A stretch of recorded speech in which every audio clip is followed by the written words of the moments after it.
Everyone, আসসালামু আলাইকুম। গতদিন আমরা পড়েছিলাম হচ্ছে ব্যতিচারের রাশিমালা। আজকেও আমরা ব্যতিচারের রাশিমালার দ্বিতীয় পর্বটা আলোচনা করব।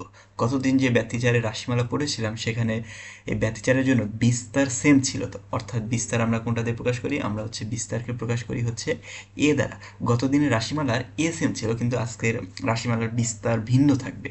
তাহলে বিস্তার ভিন্ন হলে কি হবে আসো দেখি। গত ক্লাসে কিন্তু আমরা ব্যতিচার হওয়ার জন্য কিছু শর্ত দেখেছিলাম। প্রথম শর্ত কি ছিল? প্রথম শর্তই ছিল যে তরঙ্গদ্বয় অবশ্যই সুসংগত উৎস থেকে হতে হবে, তার মানে সুসংগত উৎস থাকতে হবে। এটা দ্বারা কি বোঝানো হয়েছিল? এটা দ্বারা বোঝানো হয়েছিল যে এর দ্বারা বোঝানো হয়েছিল যে এই তরঙ্গ আর এই তরঙ্গের দশা পার্থক্য থাকবে। দশা পার্থক্য থাকবে এবং সময়ের সাথে সাথে এই দশা পার্থক্য সেমই থাকবে। তার মানে 1 সেকেন্ডে যে দশা পার্থক্য ছিল, 3 সেকেন্ড পরেও সেম দশা পার্থক্য থাকবে। আর দ্বিতীয় শর্ত ছিল যে কম্পাঙ্ক একই হতে হবে, কম্পাঙ্ক একই হতে হবে। আর সেটা থেকে আমরা কিন্তু দ্বিতীয় ক্লাসে, মানে গত ক্লাসে আরও কিছু দেখেছিলাম যে কম্পাঙ্ক সমান হইলে কৌণিক কম্পাঙ্কও সমান হয়। এগুলো কৌণিক কম্পাঙ্ক সমান হইলে আবার হচ্ছে দুইটা ল্যামডা বা তরঙ্গ দৈর্ঘ্যও কিন্তু সমান হয়। সাথে এই দুইটার পর্যায়কালও কিন্তু একই হইতে হবে, মানে একই হইতো।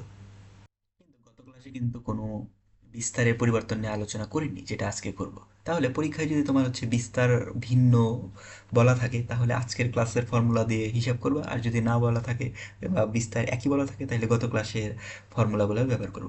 তাহলে আসো আমরা দেখি।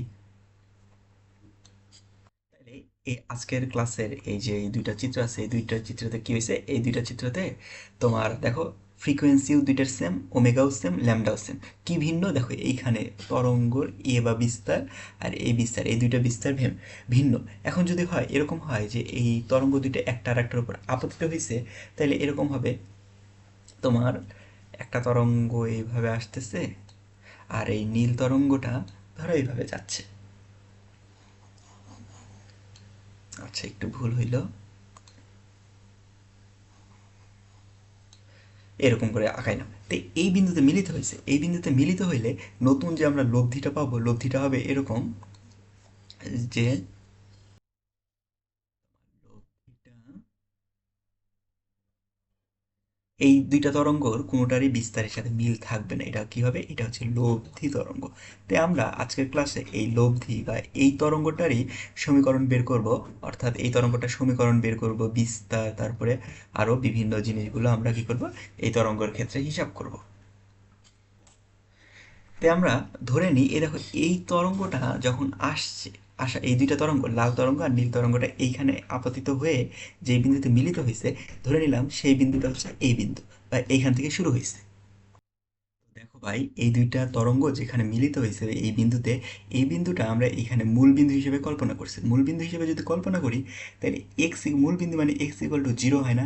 এক্স ইকুয়াল টু জিরো, তার মানে দেখো এই যে তরঙ্গটা, এই তরঙ্গটার উৎস ধরলাম এইটা, এই উৎস থেকে এই তরঙ্গটা আসছে, আমরা এইখান থেকেও হিসাব করতে পারি। আর এই তরঙ্গের উৎস এইটা, এখান থেকেও নিয়েও হিসাব করতে পারি। অথবা এরকমও করতে পারি যে যেখানে মিলিত হয়েছে এই বিন্দু থেকে তাদের হিসাবগুলো করতে পারি। কিন্তু এখানে এক্স ইকুয়াল টু জিরো বা জিরো বিন্দু থেকে বা এই বিন্দু থেকে করার কারণ কি? কারণ হচ্ছে আমরা যখন এই বিন্দু থেকে শুরু করব, এই বিন্দু থেকে শুরু করলে দেখো এই তরঙ্গটার সমীকরণ Y one equal to A one sine omega T, Y two equal to A two sine omega T plus lambda.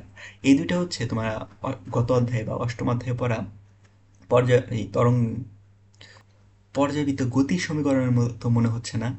আর আমরা তরঙ্গের সমীকরণ গত দিনে শিখেছিলাম কি? Y A one sine omega T plus এখানে two pi by lambda X, এরকম একটা টার্ম ছিল না মাইনাস দিয়ে? তে এই যে এক্স এর মান যেহেতু zero, x equal to zero হইলে ওই টার্মটা জিরো হয়ে যায়। এটা এক পর্যাবৃত্ত গতির মতো সমীকরণ আকারে লিখতে পারি। এর জন্য আমরা এখানে এক্স ইকুয়াল টু জিরো ধরে নিছি বা জিরো বিন্দু থেকে হিসাব শুরু করেছি। তাইলে এইটা দেখে পর্যাবৃত্ত গতির সূত্রের মতো বা সমীকরণের মতো মনে হইলেও এটা আসলে এই তরঙ্গেরই এই বিন্দুর সমীকরণ। তাইলে আমরা আজকে এই দুইটা তরঙ্গের সমীকরণ যোগ করে এই সমীকরণটা দাঁড় করাবো। লব্ধি তরঙ্গ Y R equal to Y one plus Y two, এইটাই আমরা দাঁড় করাবো। তাহলে ভাই এটা আমরা দেখি যে এই লব্ধি তরঙ্গের বিস্তার বা লব্ধি তরঙ্গের সমীকরণটা আমরা কিভাবে বের করবো। এই দেখো লব্ধি তরঙ্গের আমরা যে এই উপরিপাতনের ক্ষেত্রে আমরা পড়ছিলাম না, ওয়াই ইকুয়াল টু বা Y resultant equal to Y one plus Y two. তাহলে সেটাই আমরা পরবর্তী পৃষ্ঠায় প্রমাণ করার চেষ্টা করি। দেখো এখানে আমি প্রমাণটা সময় বাঁচানোর জন্য আগে থেকেই করে রাখছি, এই প্রমাণটার দরকার খুব একটা নাই। তোমাদের মূল দরকার এই দুইটা সূত্র। তো প্রমাণটা কিভাবে এসেছে আমরা দেখাই। ধরো এখানে ধরলাম যে দুইটা আলোক তরঙ্গ Y equal to A sine omega T plus minus X এর টার্ম কেন লিখি না, কারণ জিরো বিন্দু থেকে শুরু হয়েছে, গত পেজে দেখাইলাম। তাহলে দুইটা এটা আলোক তরঙ্গ। এখন এই যে এইটা যে দুইটা আলোক তরঙ্গ এদের একটা দশা পার্থক্য আছে না, এই দশা পার্থক্যটা হচ্ছে ল্যামডা।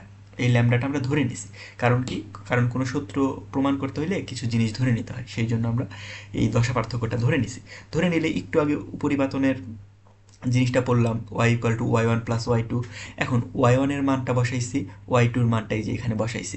ওয়াই ওয়ান আর ওয়াই টুর মান বসাইলে হয়েছে কি, এখানে দেখো ওয়াই ওয়ানের মানটা ভাঙাইছি, যেখানে ভাঙাইছি বলতে ওইটাই যেটা আছে সেটাই বসাইছি, আর ওয়াই টুর মানটা এইভাবে বসাইছি। পরের লাইনে কী করছি, পরের লাইনে এই মানটা এভাবে রেখে দিছি, প্লাস এ টু। দেখো সাইন অফ এ প্লাস বির একটা সূত্র হয়েছে না, ওমেগা টু টি প্লাস ল্যামডা।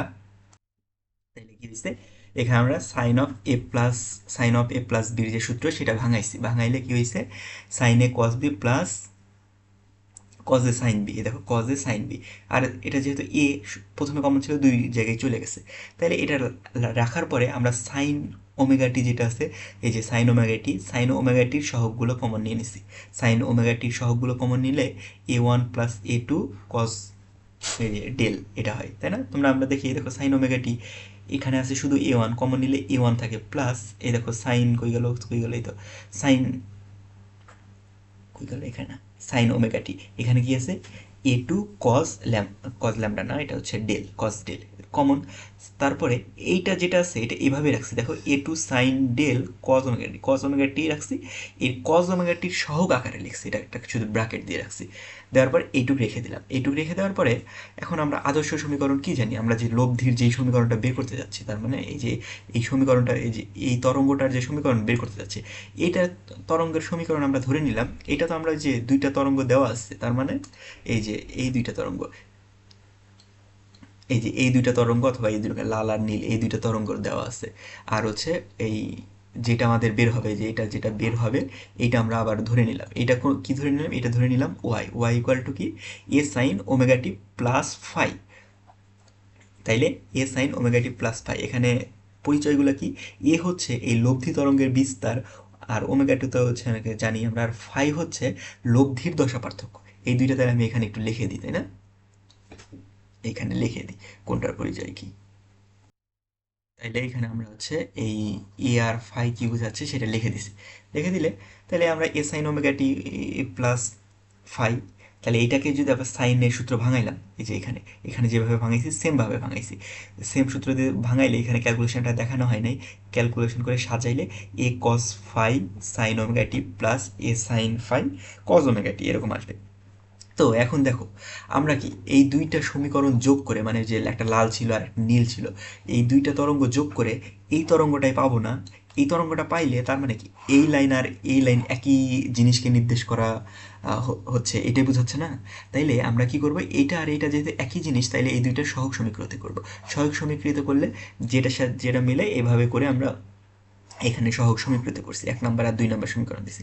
এখন দেখো এ পাশে কজ আর সাইন আছে, কজ আর সাইন থাকলে কি করে দিতে হয় বা কি করতে মন চাচ্ছে, তাইলে এটা স্কোয়ার করে যোগ করে দিলে এই দুইটা টার্ম গায়েব হয়ে শুধু এ থাকে না, এ স্কোয়ার থাকে। দেখো তাই করছি, এখানে এই দুইটা স্কোয়ার করে যোগ করে দিলে তুমি করে দেখো, A square cos square five plus A square sine square five, A স্কোয়ারটা কমন নিলে cos square plus sine square, এটা হচ্ছে ওয়ান। ওয়ান থাকলে তার মানে শুধু স্কোয়ার করে থাকে। এভাবে ক্যালকুলেশন করলে তোমরা হচ্ছে A square equal to A one square plus A two square plus two A one A two cos del এটা পাবা।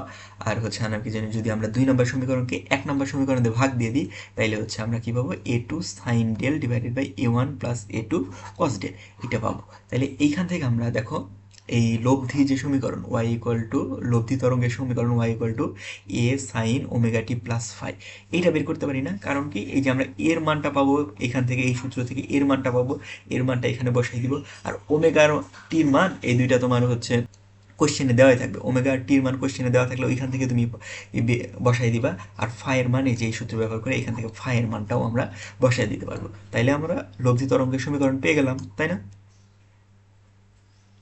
তাইলে এইটাই ছিল আমাদের লব্ধি তরঙ্গ বা ওয়াই এর সমীকরণ। তাই আমরা ওই পাশে নিয়ে যাই জিনিসগুলো, একটু কিছু জিনিস লিখে দিই।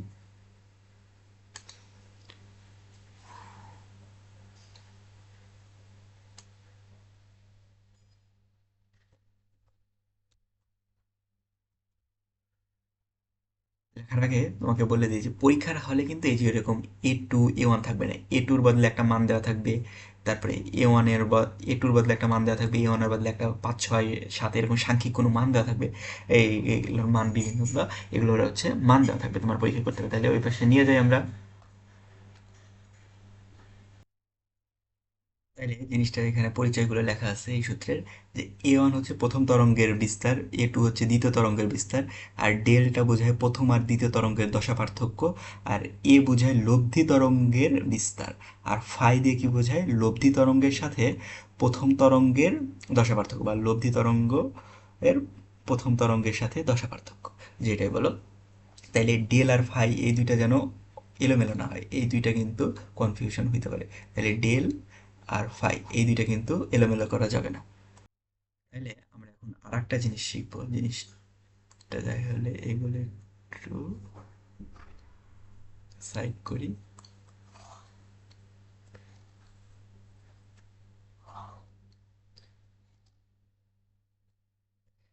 এটাকে আমরা 3 নম্বর সমীকরণ দিই। দেওয়ার পরে আমরা একটা জিনিস পড়ছিলাম না, দেখো ভাই, আমরা এরকম একটা হচ্ছে প্রথম বা দ্বিতীয় ক্লাসে, প্রথম ক্লাসে না দ্বিতীয় ক্লাসে পড়ছিলাম না, আই সমানুপাতিক এ স্কোয়ার, এই জিনিসটা পড়ছিলাম না, যে তীব্রতা ক্ষেত্রফলের বর্গের সমানুপাতিক। তো এই সূত্র থেকে আমরা কি এইটা লিখতে পারি যে হচ্ছে নাকি এই A1 বা প্রথম তরঙ্গের তীব্রতা A1 সমান A1 ইকুয়াল টু, সরি একটু ভুল লিখলাম, প্রথম তরঙ্গের তীব্রতাকে আমরা যদি হচ্ছে I1 দিয়ে প্রকাশ করি, I1 equal to K A1 whole square. কারণ কি এই সমানুপাতিক ধ্রুবক চলে গেলে একটা ধ্রুবক, সমানুপাতিক চিহ্ন উঠে গেলে সমানুপাতিক একটা ধ্রুবক বসাইতে হয়, সমান চিহ্ন দিতে হয়। তারপরে এই যে দ্বিতীয় তরঙ্গের জন্য I2 equal to K A2 square.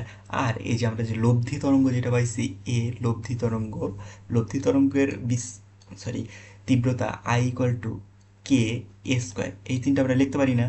এই তিনটা লিখতে পারলে এই তিনটার মান, এখন দেখো 3 নম্বরে বসাইতে পারি না, তিনে বসাই, তিনে বসাই, তিনে যদি বসাই দেখো এখানে কি চাইছে এর মান, এখান থেকে এটা এটা কি লব্ধি তরঙ্গের বিস্তার না, তাই লব্ধি তরঙ্গের এখানে এর মানটা যদি বের করি, এর মান কি আসবে, এর মানটা বসাইলাম এখানে, তারপরে A1 এর মানটা বসাইলাম এখানে, তারপরে A2 এর মানটা বসাইলাম এখানে, মানে এখানে তো A1 স্কোয়ার A2 স্কোয়ার, মানে ডাইরেক্ট শুধু I/K, I1/K, I2/K, আর এই পাশে স্কোয়ারের মান চাইছে, স্কোয়ারের মান মানে I/K, আর এখানে A1 এর মান চাইছে, A1 মানে কি I/K এর তারপরে আবার রুট থাকবে, রুট থাকলে এই মানগুলো যদি আমি বসাই দিই, বসাই দিলে মানগুলো বসাইলে অনেকটা এরকম সূত্র আসে যে I/K equal to I1/K, sorry K1 হবে না, plus I2/K plus 2 root I1/K root I2/K cos del. তারপরে এখন উভয় পক্ষে যদি আমি এখন কে দ্বারা গুণ করি, উভয় পক্ষে কে দ্বারা গুণ করলে কি হয়ে যায়, ও দেখো এই পাশে পড়ে থাকে শুধু আই, আর এই পাশে পড়ে থাকে, এই পাশে কি চলে আসে I1 plus I2 plus 2 root I1 I2 cos del. এইটা তোমার লব্ধি তীব্রতার যে তরঙ্গটা আছে, লব্ধি তরঙ্গের তীব্রতার সমীকরণ হচ্ছে এটা। লব্ধি তরঙ্গের তীব্রতা আই কি, আই হচ্ছে লব্ধি তরঙ্গের তীব্রতা, আর এটা হচ্ছে প্রথম তরঙ্গের তীব্রতা, এটা দ্বিতীয় তরঙ্গের তীব্রতা, আর এটা কি ডেল কি, এটা প্রথম আর দ্বিতীয় তরঙ্গের দশা পার্থক্য। তাহলে এইখান থেকে আমরা তীব্রতা বের করে ফেলতে পারি না আরামসে। তাহলে দেখো ভাই, এই রিলেটেড আমরা কয়েকটা সমস্যার সমাধান করি। দেখো প্রশ্নটা আমরা পড়ি, দুইটা π/2 রেডিয়ান দশা পার্থক্যের সদৃশ অগ্রগামী তরঙ্গ একই দিকে ধাবিত হচ্ছে, মানে একই দিকে যাচ্ছে, যদি তরঙ্গদ্বয়ের বিস্তার, মানে এটা এ A1 তরঙ্গদ্বয়ের বিস্তার A1 2 মিটার এবং আর একটা বিস্তার A2, এইটা যদি হয় এই 1.5 মিটার হয়, তাহলে লব্ধি কত? তাইলে আমরা সূত্র একটু আগে কি শিখলাম, আমরা সূত্র শিখলাম A square equal to A1 square যোগ A2 স্কোয়ার যোগ A1 A2, তার আগে ছিল 2 কস ডেল। তে এই এর মান বের করতে বলছে আমাদের, কারণ লব্ধি তরঙ্গের বিস্তার চাইছে। এ ওয়ান এর মান বের করতে চাইলে এই স্কোয়ারটা ওই পাশে নিয়ে যেয়ে রুট করে দিব, তাহলে এই স্কোয়ারটা এই পাশে এসে রুট হয়ে যাবে। রুট হয়ে গেলে অ্যান্সার কত বের হবে? অ্যান্সার বের হবে হচ্ছে 2.5 মিটার। এখন তোমরা অনেকেই বলবা যে 3 বের হয়েছে ভাই। তো জিনিসটা হচ্ছে, এই অধ্যায়ের যত হিসাব করবা ক্যালকুলেটারে, সবগুলা হিসাব করার সময় ক্যালকুলেটার অবশ্যই মাস্ট রেডিয়ান মোডে নিয়ে যাবে। তাইলে ক্যালকুলেটর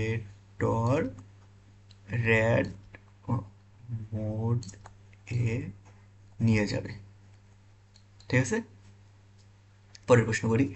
দুটি তরঙ্গের প্রাবল্য আই এবং 4i, মানে প্রাবল্য বা হচ্ছে তীব্রতা আই, যেটা বলছে একটা তরঙ্গের প্রাবল্য আই আর একটা 4i, একে অপরের উপর আপতিত হইলে, মানে একটার উপর আর একটা পড়লে সর্বোচ্চ আর সর্বনিম্ন প্রাবল্য কত হবে সেটা বের করতে হবে। এটা একটা অ্যাডমিশন টেস্টে আসা প্রশ্ন ভাই। আমরা এই সূত্রটা তীব্রতার সূত্র দিয়ে করতে হবে। তাইলে আমরা কেবলই লব্ধি তীব্রতা বা আই আর, এখানে আই আর কেন লিখলাম? আমরা তো পড়েছিলাম I equal to i1 plus i2, মানে i1 square plus i2 square plus 2 root over i1 i2, এইভাবে পড়ছিলাম না? তো এখানে আই আর কেন লিখছি? আই আর লেখার কারণ হচ্ছে, তোমার এখানে কোশ্চেনে যেহেতু আই এবং 4i দেওয়া আছে, এই আর এই আই আর এই আই যাতে মিলাই না যায়, আগে লিখে নিই। এখানে আমরা পড়েছিলাম I equal to i1 plus i2 plus 2 root i1 i2 cos del. এখানে এই আই আর এই আই যাতে মিলাই না যায়, এর জন্য এভাবে লিখছি। তাইলে এখন বলছে কখন সর্বোচ্চ বা আই ম্যাক্স হবে আর কখন সর্বোচ্চ বা আই মিন হবে। তে এখন দেখো, তুমি এই সূত্রের দিকে তাকাও, এই সূত্রের দিকে তাকাইলে তুমি এই মানটা এই পাশের কোনটার উপর নির্ভর করে? দেখো i1 i2 এই দুইটা তো ফিক্সড মান, তার মানে এই পর্যন্ত নির্ভর করে একমাত্র কজের উপর না। তাহলে আই ম্যাক্স হইতে হইলে কজের মান ম্যাক্স হইতে হবে না? কারণ কি, এইটুক পর্যন্ত তো ধ্রুব থাকবে। কজের মান ম্যাক্স হলে এই গুণফলটা এটা একটা বড় সংখ্যা যোগ হবে, আর কজের মানটা সবচেয়ে ছোট হইলে এই জিনিসটার সাথে ছোট একটা জিনিস যোগ হবে। তাইলে আই ম্যাক্স হচ্ছে কজের মান ম্যাক্সিমাম। কজের মান ম্যাক্সিমাম কতক্ষণ? কজের মান যখন 0 ডিগ্রি, কজ 0 ডিগ্রির মান কত? 1। কজ 0 ডিগ্রির মান বসাইলে তখন আই ম্যাক্সিমাম বের হবে। তাহলে কজ 0 ডিগ্রি এখানে সাইড নোট দিয়ে দিতে পারো। কজের ম্যাক্স মান হচ্ছে, কজ ডেল এর ম্যাক্স মান কত? 1। বা হচ্ছে থিটার মান যখন, এই ডেলের মান যখন 0 ডিগ্রি, তখন এইটুকের মান হচ্ছে ম্যাক্সিমাম হয়।